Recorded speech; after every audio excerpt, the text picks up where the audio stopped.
Alrighty, welcome to the 7th edition of Beyond Combat here live on YouTube. My name is Nick Baldwin. I'm your host, and joining me on this very special edition of the show is an MMAmania.com contributor. It is Andrew Pearson here on the show for the very first time. And Andrew, we are going to be talking about your solution to smartphone addiction. You are going to change the world forever and make it a better place. But first off, how are you? I'm doing very well. How are you tonight? I'm good. Thanks again for coming on. I'm looking forward to this conversation simply because, let's be honest, we all have smartphones. I have an iPhone, whatever it is. And do I use it a lot? Yeah, I do. Do I use it as much as some people? No, I can't say I'm addicted, but it's definitely turning into an epidemic, and I'm sure you can talk about that a lot more than I can. So why don't you just sort of, as an intro, explain what exactly you're doing and sort of what's going on as far as your solution to smartphone addiction? Yeah, so I did my undergrad honors thesis at the University of Houston on smartphone addiction and something called flow theory, which is when people kind of get in the zone. I mean, all athletes are familiar with it. It's the high level of consciousness where a high level of challenge means a high level of skill. And you get into the zone. And so I was examining whether smartphone use keeps us from getting into that flow state in our everyday lives. And what I found was that it is. That's one of the many ways that smartphone addiction is linked to lower life satisfaction. So there's a number of studies, probably hundreds at this point, definitely dozens, that have correlated high smartphone addiction scores with lower life satisfaction. It also helps contribute to greater depression, anxiety, mental health issues, makes those worse, and makes relationships worse. So it's become a really hard thing to manage for a lot of people. Some people are just fine with it.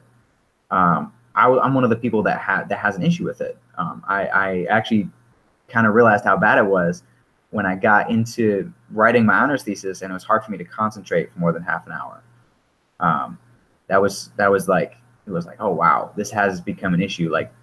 And that's where it kind of interferes with flow. I think the most is that flow requires challenge, and so it's really hard to get into the zone if you can't get past the hump, so to speak, the hurdle to do it. If you can't concentrate, if you can't focus your attention long enough, you can't get into the zone. So that's where smartphones are really doing some damage is to our attention spans. Between the year 2000 and 2015, the human attention span dropped from 12 seconds to 8.25 seconds. That's according to research done by Microsoft, and that's scary. That's a drop of almost a third, or a quarter. Rather, in a 15-year time span. And the culprit, they think, is just more screens in front of our faces. A lot of people spend 8 to 10 hours staring at a screen. I have to for my job. So I have to be on my phone. I'm on my phone all day collecting tweets for the Midnight Mania series I write at MMA Mania. So, for me, it's something that you can't completely unplug from it. And that's the case for a lot of people. So the solution that I came across, it's not my idea. I came across it while doing my research for my honors thesis, is an app that where you set goals to limit your use. You get points and badges and stuff for doing those goals. It kind of gamifies it a little bit. That's not new. There are apps out there that do that. What's different about the app that it came across was that it put you in a small social group. So you got to either with your family or with like a small group of friends. And that social support and that accountability and the competition, because you can kind of see how you rank within the group and how the group ranks within a wider, the global users, gave people added incentive to really stay off their phones. And what it did was help develop self-control or self-regulation. So the key components to addiction, there's like 8 of them, and one of them is, but the basic definition is if you're doing something, you don't want to be doing it. So it's a lack of self-control where you can't, it crosses the threshold from a want to a need. And so you can't control your usage effectively. So you keep doing it when it's maladaptive or when it's bad.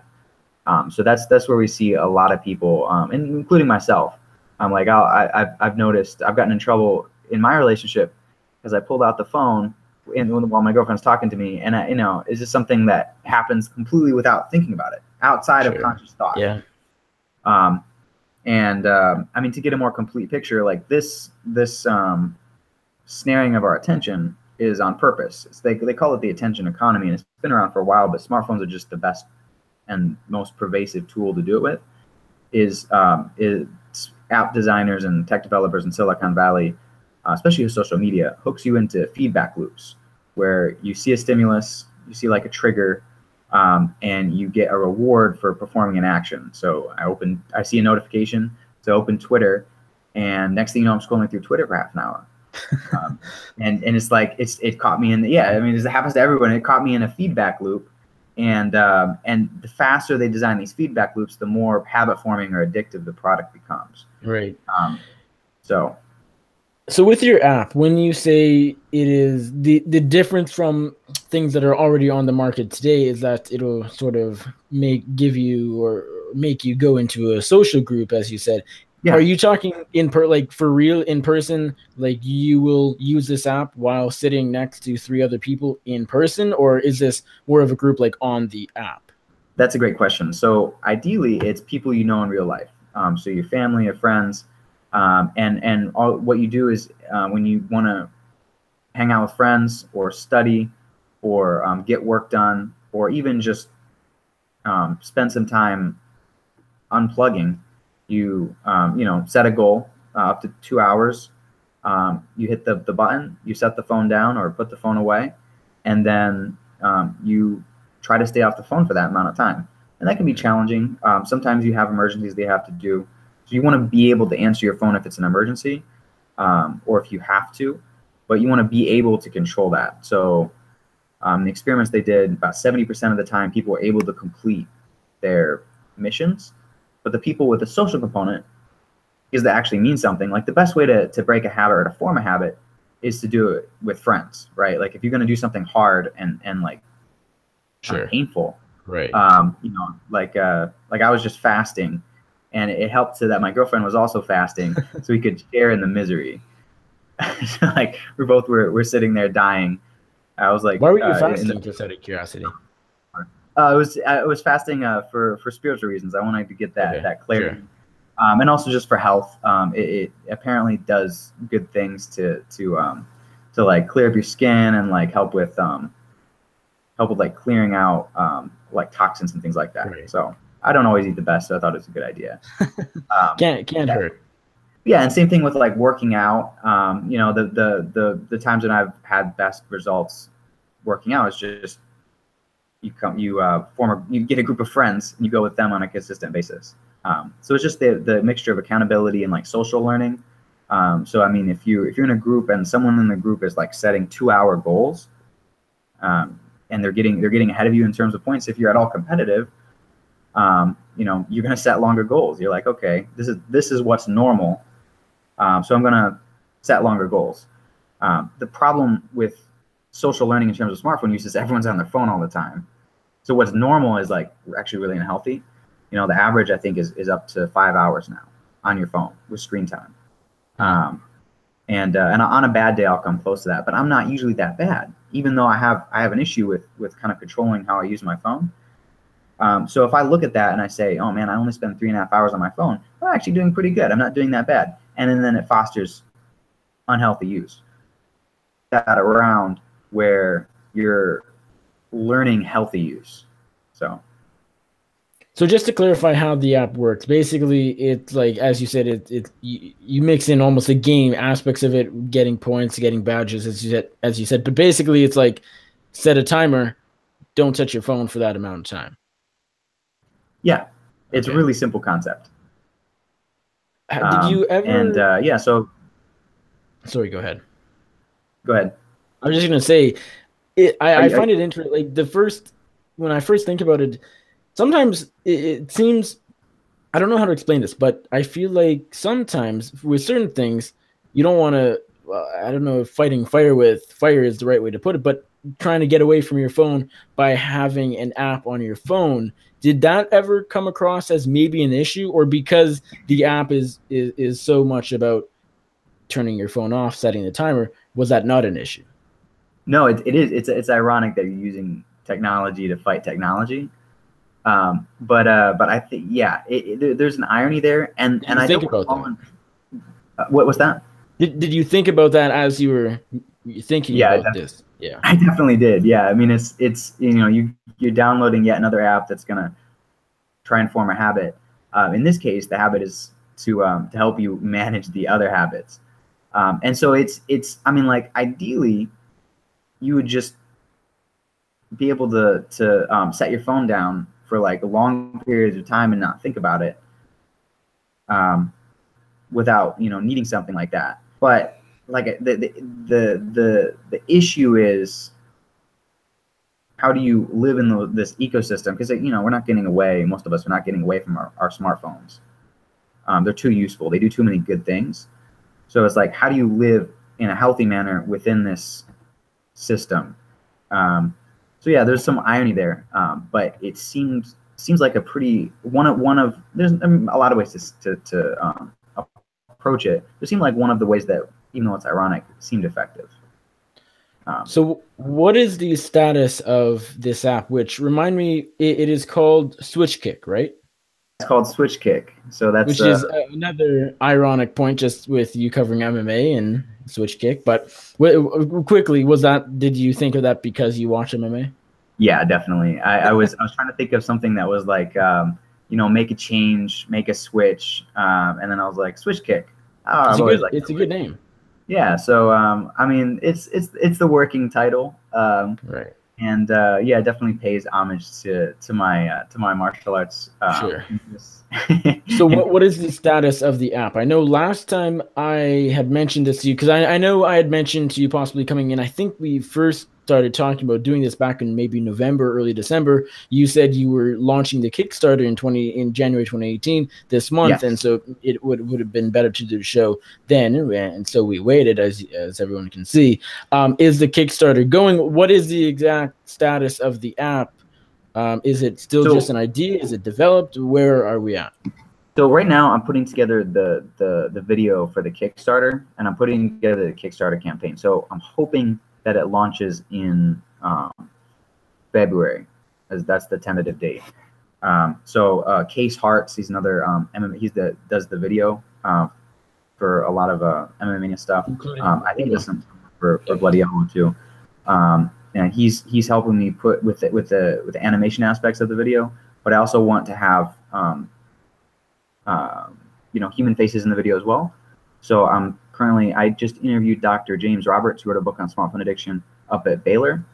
So I interviewed him for the Kickstarter, and just kind of to put that as more information if people are interested in the topic in general.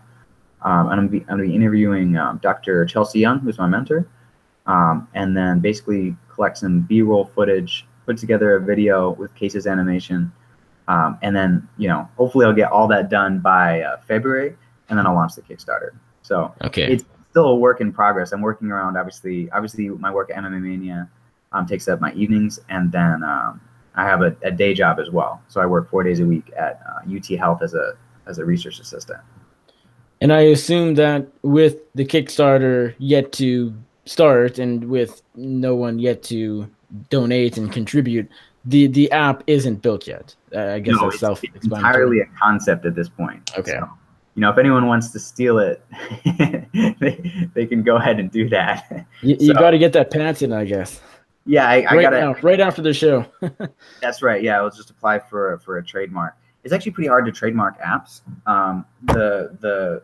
Because you can either trademark the code or you can trademark the idea, but the idea is very simple and like general. So, it's one of those things that was more or less unregulated. So yeah, I just gotta build it first or build it better. And I'm kind of surprised no one's done it yet. But can you stress enough, as a guy who you've been sort of working and thinking and talking about smartphone addiction ever since university, as you talked about off the top. Can you stress enough how big of an issue it really is, how big of an epidemic smartphone addiction really is, say in 2018? Yeah, it's something that to steal a line from our my esteemed president, not yours. You're in Canada, right? Yeah. Yeah, you got a little better up there, but it's being recognized more and more. Um, it's it's a big issue. Jean, I think she pronounces her last name Twenge, Twenge. She wrote an article in the Atlantic a while back that asked the question, have smartphones destroyed a generation? And it's a serious question because she looks at generational data, some of which goes back to the 1930s, and nothing defines a generation as much as smartphones have defined ours. And it's correlational data.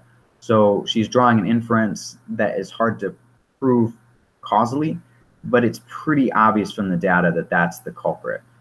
When smartphone use passed the 50% mark, you saw really sharp changes in how kids behaved. We're going out less.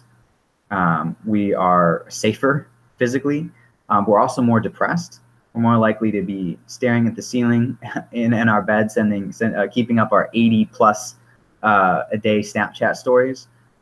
So it's it's a real change, and it's affects a lot more people than say cigarettes or alcohol. Like those things may be serious. Obviously, drug use is serious. I never want to trivialize that.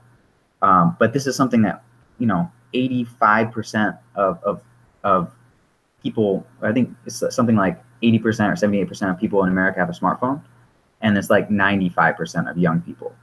So our generation is more or less universal. Some people, like I said, manage it better than others, but about half of young people, or half of millennials, say that they'd like to manage their use better, which means they're having some issue on some level.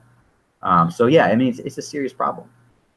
And I think smartphone addiction can in a way be compared to mental health, because mental health, although it's starting to get a lot more, people are starting to become aware of the fact that mental health is actually something and that it's a problem. Where when you think of smartphone addiction, if you ask a person who was born maybe in the 70s or around that time area, they would almost for sure, in my opinion, now maybe I'm wrong, but I would think they would say smoking, doing drugs is a far greater issue. So I feel like it's almost overlooked at how big an issue smartphone addiction really is. Yeah, it's yeah, you're 100% right. I think there is a generational gap in how it's perceived. Um, but yeah, I think along with the mental health issues, yeah, it is getting more attention, partly because it can exacerbate or can make worse people who have existing mental health issues. Um, for me, like I mentioned, the attention span thing. So it's harder to focus. And some people have said, like some professors have said, it's bringing the population closer to the symptoms of like attention deficit disorder. And that's obviously not a good thing for healthy people, but especially for people who already have issues like that. It becomes really hard for them to focus on anything. And yeah, and being online all the time, it plays a part in terms of where we're at in terms of mental health issues as well. Do you feel like as of right now, as of January 2018, smartphone addiction is getting worse? Yeah, definitely. Year over year, I would say, the people who develop social media are getting better at snaring our attention. This is something they've been doing for a while now, and they're not getting any worse at it. And B, it's just the adoption in the population is growing. So even older people are using smartphones. So yeah, I think there was a Blizzard report that said that app use was still growing year over year. It was up to 5 hours as of 2017. The times people spend in apps. So that's like Facebook, Twitter for me, Instagram, and average Facebook user spends an hour on Facebook a day. That's the average. I don't spend I don't spend that much time on Facebook specifically, but that's the average amount of time, and it's scary. I probably spend more than that on Twitter though. So, although then you have the excuse of got it right in the evening anyways. It's your job. Tricky. I think as far as why it's getting worse, I mean, you laid out some good points about how the fact is the population is changing in the sense that like older people that were born way before a lot of technology and the internet was a thing, they're starting to use it. But also as time goes on, this is just, it's pretty straightforward. But as time goes on, those people are no longer here, and people are born into the technology age. I mean, people that are born, say, in 2010, they're going to be using a smartphone, say, in a year or two. Like my cousins, I know I have a cousin that's like 10 years old, and she has a phone, and that just wasn't heard of even 5 years ago. Yeah. Like I thought I got my phone early, and I was 13, 14, and that's still early. No, it is. It's and it's really hard to avoid that creep toward giving it to younger and younger kids because their friends all have it, So I mean, how are you going to keep something out of their hands when their friends have it and there's a social pressure? But yeah, that's actually that's the main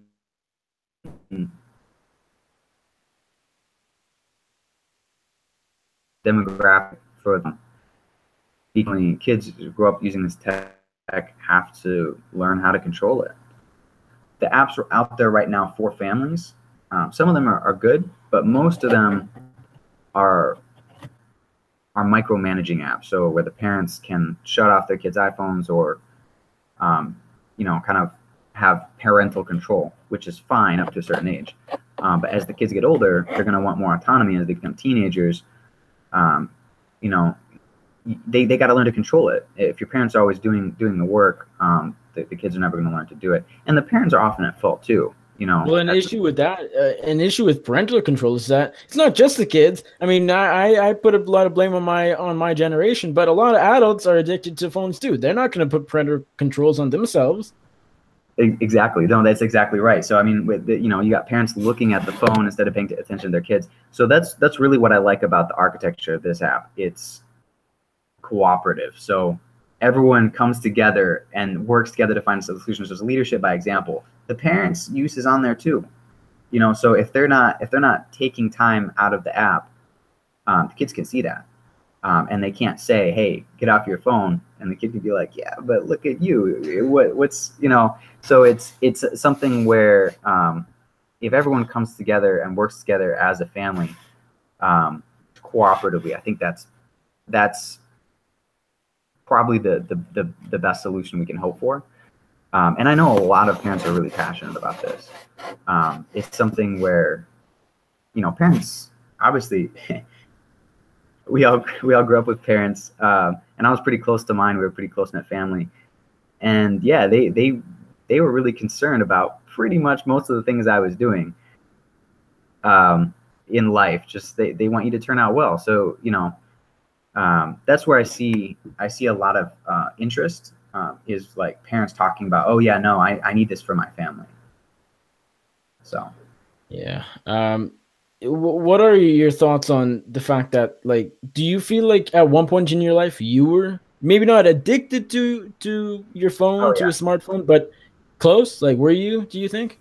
Oh yeah, no, definitely. I mean, it's something I still struggle with. So I mean, in a sense, like I want to design an app that would work for me. I have apps on my phone to help tell me how much I use it, and they tell me I use it a lot. But unless you can scrub out the triggers that kind of get you in these feedback loops, it's tough to break away from it. I mean, like you're one person, you have like $1 billion industry on the other end that's predicated on capturing as much of your attention as possible, and they're very good at it. Like I said, most of this occurs outside of our conscious thought. They're building unconscious or subconscious habits habits, and you just automatically pick up your phone and you're scrolling through it.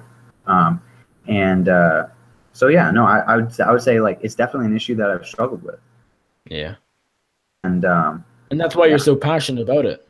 Exactly. Yeah. So it definitely hits home on a personal level for me. Yeah. I find that interesting about the whole your story about you have certain apps that will tell you how often you use them. The problem with that, I mean, for not just you, like, but for everybody, is that you have something telling you, hey, you're using Facebook for 3 hours today and it's noon. You have a problem, but then you just see that you don't need to go to the number. That number is not approaching you. You're approaching that page where it tells you, and so people will just hide. People won't go there anymore. They'll just use Facebook without checking their number. They'll get to a point where they're afraid of checking that number, and it sort of it almost comes full circle. It's just like this big vortex almost that it's hard to get out of. Yeah, I mean, you gotta face an issue to really deal with it. And then, no, that is hard. Like I'll go a week without checking my usage just because like I don't want to know. So yeah, no, it can be an issue, and that's where the social accountability comes in too. Yeah. If you've got other people that are kind of in this with you, then it tends to help. But yeah, no, it's something I was going to say about that. Kind of hiding from the issue is easy, especially when you're on your own. It's just you and your phone. But yeah, so I mean, that's one of the things. You've got to make it mean something in a social context. You got to make your behavior accountable, basically, if you're going to change it. So you see that with like old school, like that, the intervention tactics, where, you know, like it's a trope now, but you know, everyone sits down in a circle and be like, hey man, you got a problem. And they're like, no, I don't. And you know, it's similar with therapy. You've got someone you're talking to about these things. So, you know, accountability and kind of teamwork and coming together are really important, just like in MMA. I mean, I was thinking about some of the parallels. MMA is an incredibly individualistic sport. You have people who are in the cage, you know, by themselves, pursuing goals. And they tend to be pretty individualistic. I mean, you interviewed a lot of fighters.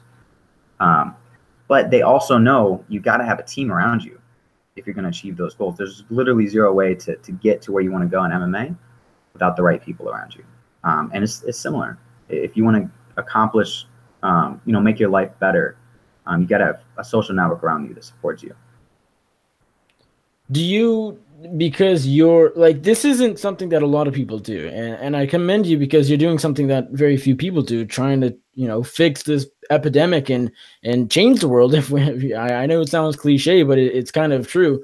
Do you ever go up to you know, your buddies or your friends, whoever, and just or just strangers? Like, have you ever gone up, like walked into a restaurant, seen everybody's on their phone, and like walked to a stranger, hi, I'm Andrew, trying to you know, change this really, and like trying to explain to them like why what they're doing needs to change? Have you, like, do you go out, and even if it's not a stranger, because that'd be maybe a little weird, but just talking to your friends or whatever, like, do you try and get this out there as much as possible? So that's the interesting thing, is that I'm fascinated by research, but I'm a bad evangelist. I have a hard time like, hey man, you should change what you're doing. Right. Especially when I'm throwing rocks from a glass house. In some ways, like I still struggle with this. You know, like I struggle with like trying to stay off my phone when I don't want to be using it. You know, so yeah, I mean, it's something that hoping to change by giving people the tools to change it. So, you know, it's hard to, you know, just it is a hard conversation to like walk up and like, you know, talk about that with someone. I can be open, I can be honest, like hey man, it looks like you're having a problem too, but what I want to do is put a tool in people's hands. And I think I'm not a scientist yet, but I hope to be someday. But as a scientist, like the highest goal in many cases is you make a little change for a lot of people. And that's what I hope to accomplish. Like, it won't work for everyone. It's not a complete solution. There are complete solutions out there which are more systemic. Like, you have to address Facebook. You have to address Amazon and Google and these tech giants at a systemic institutional level to really get at the issue. What I'm hoping is just to give people a tool where they can retake a little bit of that control, and hopefully make their lives a little bit better.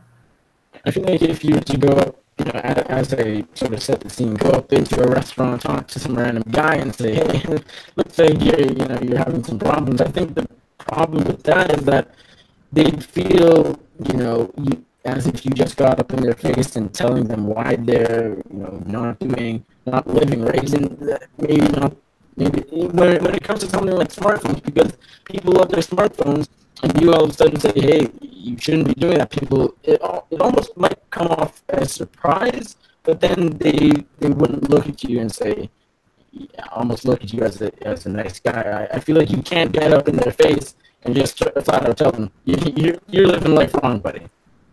Yeah, and that's a great point, and that's part of the architecture that I want SwitchKick to have, is this sense of there's a book called Nudge, and it's like a behavioral psychology book talking about how people make decisions and how you should build the right architecture around them to make decisions. So, for instance, you got kids in a lunch line. If they walk up to the lunch line and they have dessert at eye level, they're more likely to pick the dessert. If you put salad at eye level, they're more likely to pick the salad. They have free choice either way. I want people to be able to live their lives, and I want people to, if they make a change, I want it to be because they feel they need to make a change or because they want to. And that's the important thing with how open the architecture is. Like, it's so simple. Like, you have to set your own goals and accomplish it. Because at the end of the day, it is up to you. If you want to choose the salad, you choose the salad. If you want to choose the pastry, you choose the pastry. It's just changing what's easy, or removing an obstacle, or making it easier for people to build new habits. That's kind of the goal. In the book Nudge, they call it libertarian paternalism, where you set out the best choices you can so that people find it easiest to make the best decisions. Because a lot of the times, especially with subconscious processes like just checking your phone 150 times a day, it's a matter of they're not thinking about these choices as they're making them. Most people, like I said, it's a habit. So when you form architecture around habits, you want to form architecture, like choice architecture, where it's easy for people to make the right choice, and you make it a little harder for them to make the wrong choice. And it's also important to take it in slow strides too. If I was, say, addicted to my phone entirely, and then all of a sudden I just threw it in the pool and it was gone forever, I'm going to be running out to the Apple Store and finding another one within a week. Exactly. So I mean, like, for a lot of people, and there's people who study, like, everyone knows people are like, okay, I'm taking a break from Facebook, and then like 2 months later or 2 weeks later, they're back. Like, everyone's got friends who do that because quitting something is really difficult, especially when it has good effects too. Like, I wouldn't have my job at MMA Mania if I hadn't been on Twitter for like years. Basically, as I got a Twitter so I could follow MMA news and MMA fighters and see what was going on, and so I mean, it's completely unplugging is really hard. As nice as that would be, it's really hard or impossible for people. A lot of people, I mean, if you can go without your smartphone, great. A lot of people can't or don't want to make that trade-off. So yeah, like I said, it's learning to live with it in a healthy manner. I think one way, now this is not realistic at all just because it would cost a fortune, but I think if somehow money grew on trees, I think a great way would actually be to send people on trips. Send them to Mexico for a week without their phone. But then because they're in Mexico, because they're on vacation, because they're doing stuff, because they're relaxing at the pool, drinking all the time, doing surfing, whatever, because they have activities, because they're having a great time, they're not going to be thinking about their phone. And that, although maybe they'll get right back, to where they live, and they'll go right back to their phone, and nothing will change. But I think with some people, they might realize, hey, I just went 7 days without my phone. Granted, I was in Mexico and it was nice out, but that's a good way to sort of slowly get off it, I think. No, it's if you can do that, it's a fantastic idea, and I would recommend that. Like it's basically detoxing. It's like what I did with fasting. You go without something that you're so used to having, and it's escape, it's comfort. It's, you know, people are on their phone sometimes because their life is boring or you know, at that moment. But yeah, if you take the time to detox, that can be a really healthy thing. And you know, I highly recommend that if you can do it. It is one of those things where you take some time away, you take some time to reflect, and yeah, you could go back to using it, but you realize like what you're missing. Hopefully, it's like I said, that's something that I haven't gotten the chance to do because basically because I make a career being on Twitter and then posting the results at the end of every weeknight. It's hard for me to unplug, you know, so. But if you can do that, so this is going to be diving kind of into into a weird time in my life. So I went to a small Bible school for a couple years in Pennsylvania, and we weren't allowed to have phones. This is back a few years. I'm compared to you, I'm kind of old. I'm like 27. But yeah, it was we weren't allowed to have phones. We weren't allowed to have even like MP3 players at the time were still a thing. Basically no electronics, no internet, no nothing. And it was super weird. It was kind of cult-like in retrospect, but I was really happy.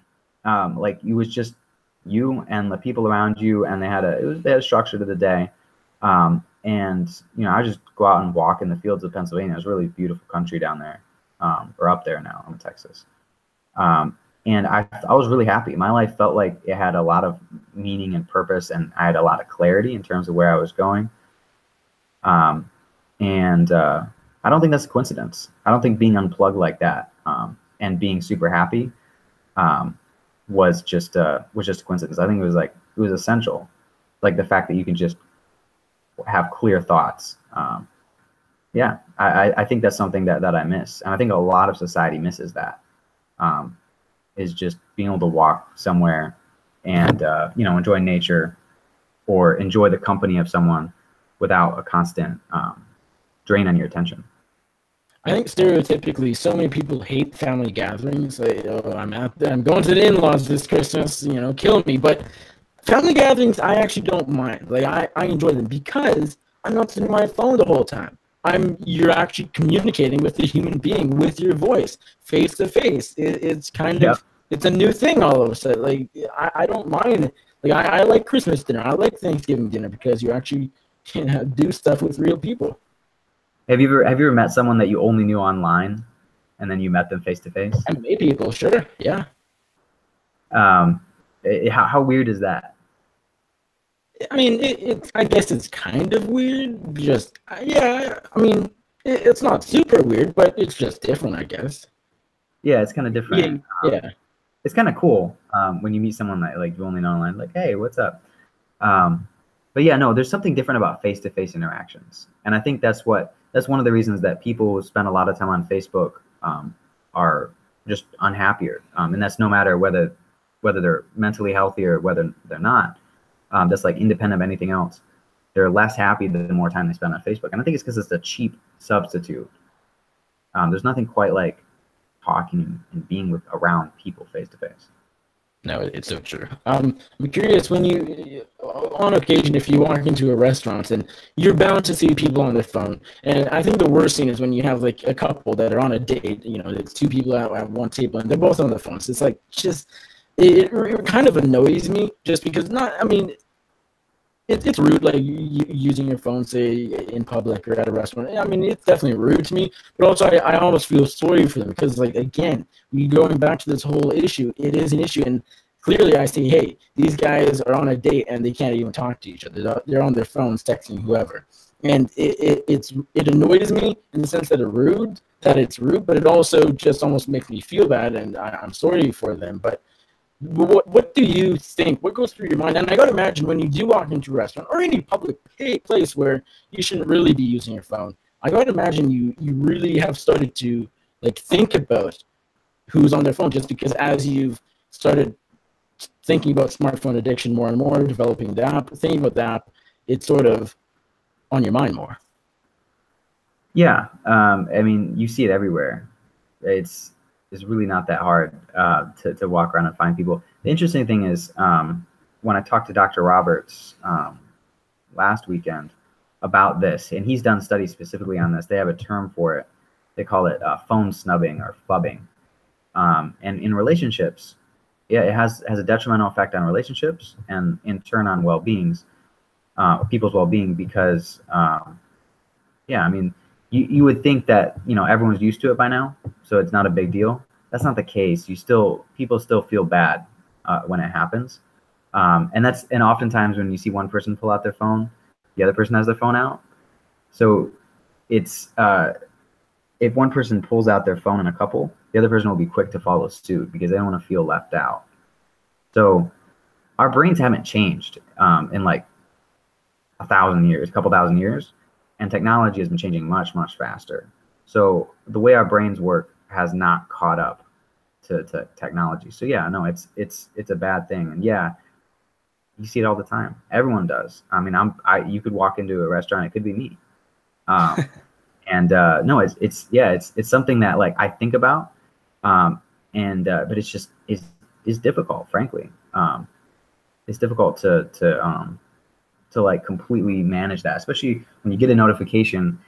It's a hit of dopamine, you know, it's a hit of like a good feeling, and I want to check it, I want to see it. I'm a curious person, and that's what happens. You check it, and next thing you know, you're scrolling, and yeah, and you're ignoring the person in front of you, and sometimes you do it without thinking about it. It's like a Pavlovian response.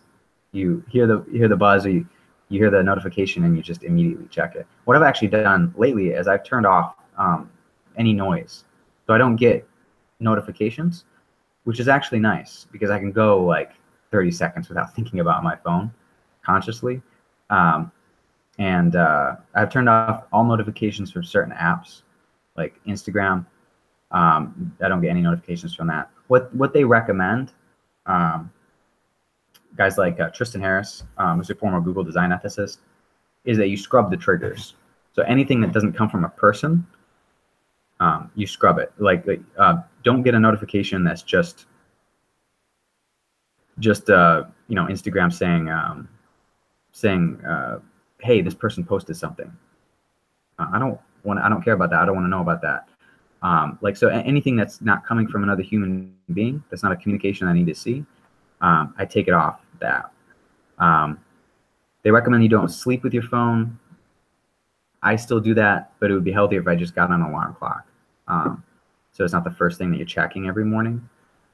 There's a study they did at UT Austin where just having your phone in your pocket, in the room, or especially if it's visible, is a drain on your brain power. Because some sliver of your thought is thinking about it and wondering if you're going to get a notification. So yeah, if you can scrub those triggers and you become less used to grabbing your phone and having that automatic response, you can kind of sort of untrain yourself a little bit. That notification thing is something I never really thought about, but it's a good idea because like I'm still in high school and on a like I have like obviously I don't have it make a big ding, but it'll vibrate, and you do Right. like all of a sudden get that, although it's brief, you get that sense of curiosity. Oh, did the email I get, is that important or is that some spam email? And that's actually a really good idea because I know for a while I actually turned off the vibration on my phone. I don't remember why. It might have been I turned it off for like one day and completely forgot about it and never turned it, something like that. But then eventually I turned it back on, and it's actually I don't think I never really thought about it until you said it. But now that you mention it, that's actually, it makes sense. It makes a lot of sense. Okay, so one last thing before we'll start to wrap this up in a few minutes, but one last thing: if someone comes up to you, and whether or not they're addicted to smartphones or not, if they tell you, Andrew, smartphone addiction is not a real issue, it's not a problem, it's not an epidemic, it's not this big issue. There we go. You're back. All right, cool. As I was saying, if someone comes up to you and says smartphone addiction isn't an issue, it's not an epidemic, not a problem, it's nothing to worry about, what do you tell them? I haven't had that happen to me in real life. I've read some articles where people are like, it's not a big deal. I don't know. I mean, they're wrong. I mean, it's like, so the issue that I've seen people argue is like, don't call it addiction because we have actual addictions and they're serious. Like the opioid epidemic here in America, here in the States is a big deal. And I don't want to trivialize addiction, but I do think, having studied it and looked at the literature, it does meet the qualifications as an addiction, which is when you can't stop doing something when it's harmful to you, and it interferes with the rest of your life, basically. So it meets the criteria for behavioral addiction. So I don't use that term lightly, but I mean, I would just say, I mean, having studied with it, I think it is a problem. Not for everyone, obviously. Some people are perfectly fine at managing it.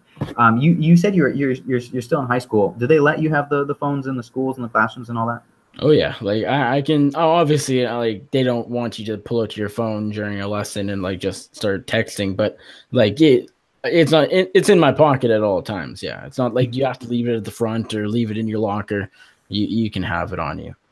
Do you see kids doing like texting in class and all? Oh, of course. I mean, I do it on occasion. If there's something like, usually I'm not just like browsing Twitter just for something to do, but if I get a notification or get an email and it's worth looking at, sure, I'll pull up my phone. Yeah. I just graduated college in August of 2017. So yeah, actually my best classes were when the teachers are like, no, you can't use it, and if we see you using it, we're going to be really strict and like publicly call you out. And that seemed really, at the beginning of the semester, I was kind of insulted, but I actually kind of liked it because it was the only way that I like paid attention. So I think I have a little bit of like an ADD tendency, where I get bored easily, and you know. So it's man, it's one of those things. Yeah. I wonder how many kids are just sitting in the classroom at the back of the class, just scrolling through their phones all day. Maybe we'll check the exam marks later on, and that'll sort of tell the story. So Nick, first of all, I want to say I love that you're Canadian. Like every time you say sorry, it cracks me up. Have I been saying sorry a lot? I didn't even notice it. It just happens naturally, I guess. You said it a couple times earlier in the conversation. Well, I guess before we started, because we did start an hour and a half late. Like the first thing I did was apologize. Yeah, I know. So I ended up. I got this text from my dad. Can you pick me up from the airport? He's been in Mexico for the past week, and hopefully not using his phone. Maybe he was. Who knows? Well, it wasn't expecting it or whatever, and so. Got to be a good kid and go pick up your dad. So delayed the show. You probably sit at the front of the classroom too, don't you? Well, sometimes this is interesting that we're having this conversation because I just wrapped up a semester today. So like starting, we since exam week is coming up next week, I actually have off, but 2 weeks from now we start all new classes. But for this past semester, for the first semester of the year, 2 of my 3 classes were in a computer lab. Oh. And although they're computers and not smartphones, it's not exactly helping with the addiction to technology in general. It's still a screen in front of you. It is. Yeah. Yeah. That's interesting. You know what's really telling is that like Bill Gates, his kids went to a tech-free school, no technology nearby. So he's funding these schools where kids are learning online and stuff like this, and his own kids are going to a school where they don't let anybody back in. How ironic. I guess he sees that, hey, I'm making billions off this, but is it really good for you? Probably not. Yeah, Steve Jobs, he wouldn't let his kids near an iPad. It's like manufacturers of cigarettes. Exactly right. It's a don't get high on your own supply type thing. Yeah. But yeah. So, I mean, I don't want to crap all over technology. It's obviously useful. or we wouldn't be able to sit here and do this That's like true. 15 years ago. So Yeah, what are we doing right now? Sitting in front exactly. of. At least though, we can see each other, we can hear each other. We're having a conversation. We're not. If this was a, I don't know, a text podcast, which doesn't make sense, but that'd be worse. That's a what is that? That's an article, right? That's like I guess so. Yeah. Phil McKenzie and David Castillo writing back and forth to each other on their previews. Yeah. Next time we're gonna do a question and answer segment. No more talking for us. There we go. There we go. But I actually wonder how those things get written. I've always wondered that when you have people co-writing something and they respond to each other. Do they see it first? Like when you have those like staff picks, do you see? I know what you're talking about. Yeah, I don't know. Secret. But yeah. And I really enjoy your podcast, by the way. Thank you. I appreciate that. Yeah, next time you have a podcast with Jed. Jed, how do you pronounce his last name? Jed Mashu. Mashu. Yep. Yeah. Just like insult him for me or something. I will. I do it usually, but now I'll insult him with even more intent than usual. That's good. That's good. What's that? Some of us need it. Yes. Just to wrap things up, is your sort of mission? Is it a one-man show right now? Yeah, basically right now it's just me with the passion project, and like I said, Case is helping me out. I've got a videographer who's helping me record the video. Hopefully, like I said, the Kickstarter will launch at the end of February. I'm gonna be looking to raise, my guess is around $60,000, and that's I think the minimum that I'm gonna need to partner with a developer. Like a third-party developer and launch the app. I've been talking to developers for the past couple of weeks, kind of just to get an estimate, because the research I did suggested, $50,000-$60,000 is about the minimum you need. But I'm trying to get like more complete estimates based on the specific app I want to develop. So yeah, right now it's successful. So the key for a Kickstarter campaign is getting the word out, essentially, right. Especially early, especially as it begins. That's why I appreciate you having me on this podcast. For sure. Yeah, if you have like a community come behind you, or you get enough coverage, the Kickstarter, especially if it gets a lot of attention early on, it jumps to the front page and it can get funded more easily. So Kickstarter will be out in February. If all goes to plan, it'll be out within the next couple of weeks, maybe a month or so from now. Yep.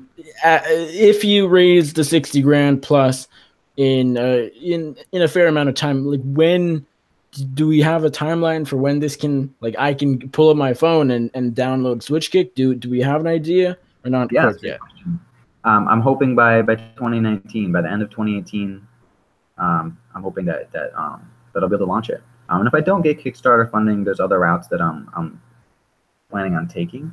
But Kickstarter for me is ideal because you get a group of people who are invested in the success of the app. And I really like the idea too of just a lot of ordinary people making it happen. The goal for the app is that it'll be free. That's what I want to do. That's what I want to accomplish. I would like it to live on a donation basis, like a Patreon or something, where people can kind of pay what they want if they like it, if they believe in it. I think people would appreciate that more too. We've seen a lot of with MMA podcasts. We've seen Patreon be fairly good for that too.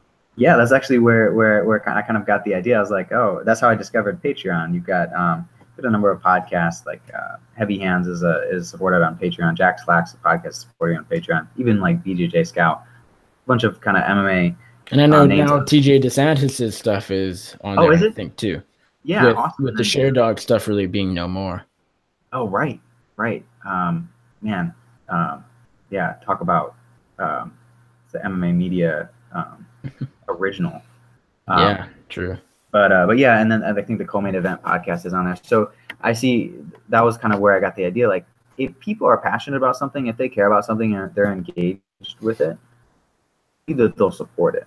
I do. And I think this is one of the things that people are passionate about. And also, I want it to be free. I want it to be available for everyone.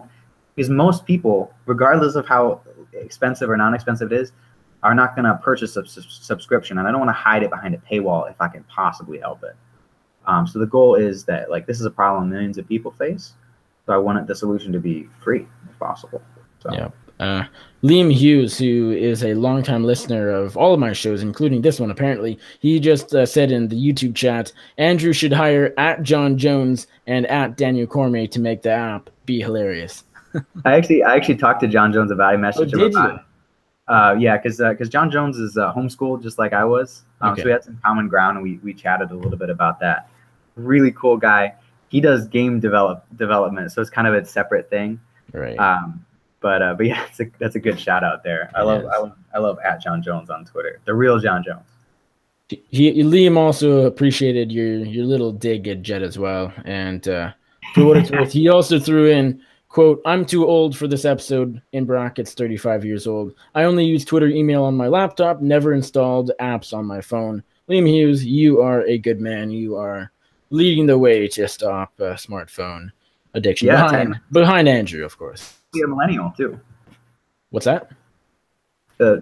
35 is still technically a millennial, so yeah, we know you're winning at life out there. Yeah, very true. I'm not. Apparently, I just learned that I'm not even a millennial. I didn't even know that. Like, it stops. What's beyond millennial? Like Z or something. It's really weird. Oh, that's right. Yeah. Okay. I don't know. I don't even know what your generation is into. Frankly. I think Generation Z, but we should just call it Generation Smartphone. There we go. That's a good name. Yes. Well, Andrew, it's been fun. It's been awesome having you here on episode 7 of Beyond Combat. Did we cover everything? If there's anything else you want to say before you plug stuff, which we'll do in a second, anything else No. when it comes to smartphone addiction? Nothing? I think I was very, very long-winded, and I said most of what I wanted to say. So appreciate you putting up with me. Awesome. Well, we made the hour. We didn't go over, so that's good. I was worried we were at about halfway or at the 30-minute mark. I'm thinking I'm kind of running out of questions, but somehow we made it happen, and it was great. A fun episode, and it was. I think the thing with this is this wasn't just entertaining; it's also informative. I mean, people are listening to this, and they might be addicted to their smartphones themselves, and now they might rethink their habits, and maybe they won't, but. Fingers are crossed, and I think that every little bit helps. Yeah, just turn your notifications off. Scrub the triggers out. Except the YouTube ones. When you have the notification for when I go live on my podcast, make sure those notifications are still on. Exactly. Just turn on Nick Baldwin's notifications. Everyone else's you can scrub. Exactly. Well, Andrew, plug away. Plug the app. Plug your Twitter. Plug any MMA stuff. Anything you'd like to say. Any thank yous? Thank you, parents. I don't know. Anything to plug? Floor is yours. Absolutely. So anyone who wants more information can go to my website, phonepsychology.com, and check it out. You can follow me on Twitter @Vorpality, VORPALITY, and Facebook as well. I have my MMA writers page there. Switch Kick app on Facebook, I'm pretty much all I do on the Facebook page is like post article after article about smartphone addiction and kind of social media issues and things like that. Yeah, you can check me out on those platforms. You can also read my MMA writing. I write the Midnight Mania series at MMAmania.com.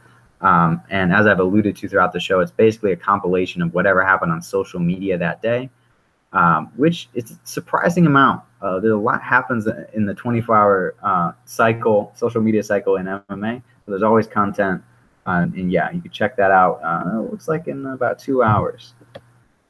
It's funny you're stopping smartphone addiction, creating a solution, yet you're having articles about social media. I know. What are the chances? I'm complicit in the system. What am I going to do? Well, you guys can find me on Twitter at Nick Baldwin MMA. You can find all of my writing over at bloodyelbow.com. You can find all of my other shows, Before the Battle and the MMA Circus. Here on this YouTube channel, the MMA Circus is pretty much everywhere, including Bloody Elbow, podcasting platforms. Wherever you listen to a podcast, it is there. whereas Before the Battle is exclusive to this YouTube channel. Please give this channel a subscribe to the channel. Give us a thumbs up down there.